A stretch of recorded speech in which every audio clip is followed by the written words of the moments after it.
नमस्कार। हाल ही में एक बड़ी खबर आई है अमेरिका और भारत के बीच एक बहुत बड़े ट्रेड डील की और इसमें भारत को एक बड़ी राहत मिली है। लेकिन सवाल ये है कि क्या ये राहत बिना किसी कीमत के आई है। चलिए इसी को थोड़ा गहराई से समझते हैं। तो सवाल यही है, जो ऊपर से देखने में एक बहुत बड़ी जीत लग रही है, क्या उसके पीछे कोई जाल छिपा है? ये समझौता असल में है क्या? आइए इसे समझने की कोशिश करते हैं। तो सबसे पहले बात करते हैं कि हेडलाइन क्या है। देखिए, खबर यह है कि अमेरिका ने भारत पर रूसी तेल खरीदने की वजह से जो 25% का एक्स्ट्रा टैरिफ लगाया हुआ था, उसे अब हटा दिया है। और ये भारत के लिए एक बहुत बड़ी राहत की तरह है। हुआ ये कि एक अंतरिम व्यापार समझौते के तहत अमेरिकी प्रेसिडेंट ने एक खास ऑर्डर जारी किया और ये टैरिफ फौरन हटा दिया गया। अब पहली नज़र में तो ये भारत के लिए एक ज़बरदस्त अच्छी खबर लगती है ना? लेकिन जैसा कि अक्सर होता है, कहानी में एक ट्विस्ट है। इस अच्छी खबर के साथ एक शर्त भी जुड़ी है, और यही शर्त इस पूरे सौदे का असली मतलब बताती है। ये दिखाती है कि इस डील में जितना दिख रहा है, उससे कहीं ज्यादा कुछ और भी है। और शर्त यह है कि टैरिफ में ये राहत तभी मिलेगी जब भारत रूस से तेल का इंपोर्ट बंद करने का वादा करे, और सिर्फ सीधे सीधे ही नहीं बल्कि अप्रत्यक्ष रूप से भी। अब यहीं पर सबसे दिलचस्प बात है, और वो है ये शब्द परोक्ष रूप से या इनडायरेक्टली। ये एक छोटा सा शब्द है, लेकिन ये इस सौदे के मायने पूरी तरह से बदल देता है। इसका मतलब सिर्फ रूस से सीधा कच्चा तेल खरीदना नहीं, बल्कि और भी बहुत कुछ हो सकता है।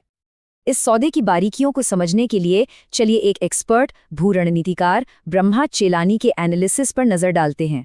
उन्होंने इस ऑर्डर के उन पहलुओं पर रोशनी डाली है जिन पर शायद पहली नज़र में किसी का ध्यान न जाए। चैलानी के मुताबिक इस आदेश की असली ताकत सिर्फ शर्त में नहीं है, बल्कि उस शर्त को लागू करने के तरीके में है।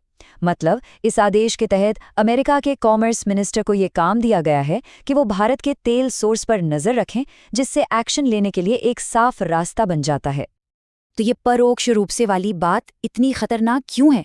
चलानी चेतावनी देते हैं कि इसकी वजह से अगर अमेरिका को लगता है कि भारत का डीजल या जेट फ्यूल रूसी कच्चे तेल से बना है, तो वो भारत के इन रिफाइंड प्रोडक्ट्स पर भी कार्रवाई कर सकता है, भले ही वो यूरोप या अमेरिका को बेचे जा रहे हों। चलिए अब पॉलिसी की बातों से आगे बढ़ते हैं और सीधे सीधे आंकड़ों पर आते हैं। देखते हैं कि भारत के लिए इस सौदे की आर्थिक कीमत क्या हो सकती है। $4 अरब। जी हाँ, ये वो चौंकाने वाली रकम है जो भारत के तेल इंपोर्ट बिल में हर साल बढ़ सकती है। ये इस सौदे की एक बहुत बड़ी और सीधी लागत है। तो ये $4 अरब का आंकड़ा आया कहाँ से? इसके पीछे दो मेन कारण हैं। पहला, भारत को जो रूस से डिस्काउंट पर तेल मिल रहा था, उसके जगह अब मार्केट रेट पर अमेरिकी तेल खरीदना होगा। और दूसरा, अमेरिका से तेल लाने का ट्रांसपोर्टेशन का खर्चा भी बहुत ज़्यादा है, क्योंकि दूरी बहुत बढ़ जाती है। अब इस पूरी तस्वीर को थोड़ा और बड़े नज़रिए से देखते हैं, जियोपॉलिटिक्स के नज़रिए से। आखिर अमेरिका के इस कदम के पीछे की बड़ी रणनीति क्या हो सकती है? एक्सपर्ट्स के मुताबिक अमेरिका का मकसद बिल्कुल साफ है।